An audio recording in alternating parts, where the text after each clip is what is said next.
Let's do an exercise. Load two values from memory, add them, and store the result back to the memory using inline assembly statements. We should create one C program, and then we have to include inline assembly statements to do this exercise. Go back to the IDE and let me create a new project first. Select the board. Let me give the name inline_1. Select it as empty, finish.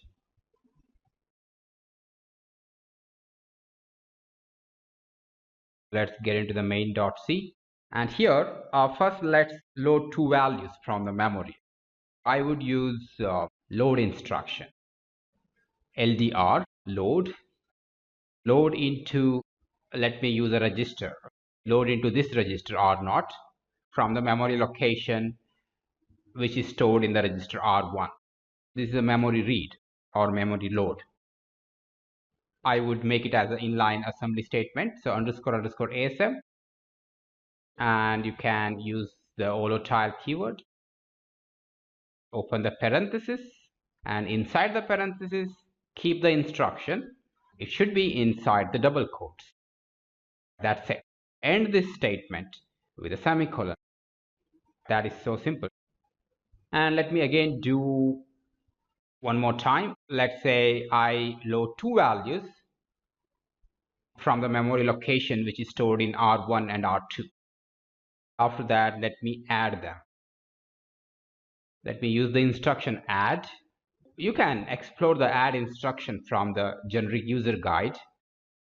I would store the result of the addition in R0. Two operands for the addition is R0 and R1. These are the operands and this is the destination. After that, store back str store instruction. I would use the destination as, let's say, R1. Store the result back into the memory location which is pointed by the register R1. Let me also initialize these R1 and R2 registers with some addresses. Let me use ASM, volatile. I would use load R1 with some immediate value. This is how you should use immediate value with load instruction. Is equal to, the immediate value should be preceded with hash and some memory location. Let me call it as 2000 1000, let's say. And after that, let's change the memory location to 4. This is R2. Let's keep some value in this location and let's add them. Fine. This is not correct because here R1 is modified, isn't it? That's why I would select here R2, because R2 is not modified. Let's test this. So you connect your hardware. Let's test this on the hardware. First, let me build this project. Yeah, build is fine, no problem. And now let's execute.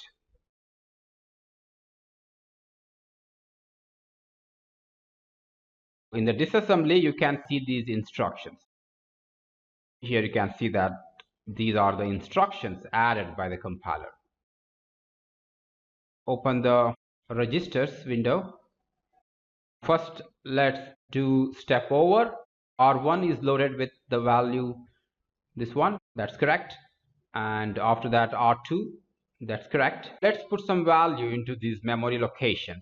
For that, go to Window, Show View, Memory, and click this plus symbol here. Add this memory location.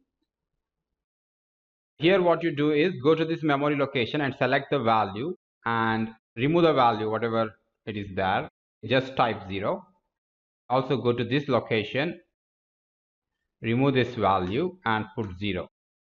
For you it may not be 0. Right click here, go to format and select row size as 1, column size as 1. Now let's put some value in this memory location. a 1 byte value. Let me keep 6. Go to this memory location, which is right here, and let's put some value, let's say 4. Let's do step over, load into R0, that is from this memory location. Let's try. Yes, you can see that R0 is 6. Sorry, R1 is 4. You are going to add that and store the result back to R0. R0 is A, that's correct. 6 plus 4, 10, that means A. And store the result back to memory pointed by R2. R2 is this one. Right, this one.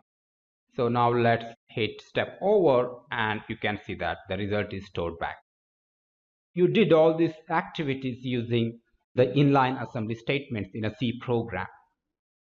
Whenever you find any requirement to use assembly instructions in a C program, then you can make use of this syntax.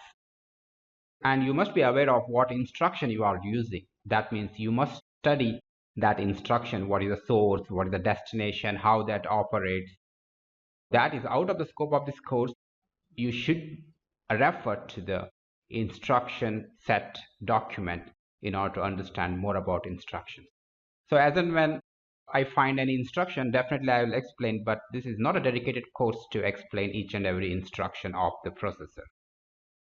In the next lecture, we are going to learn one more interesting thing, that is how to use input and output operands with this code.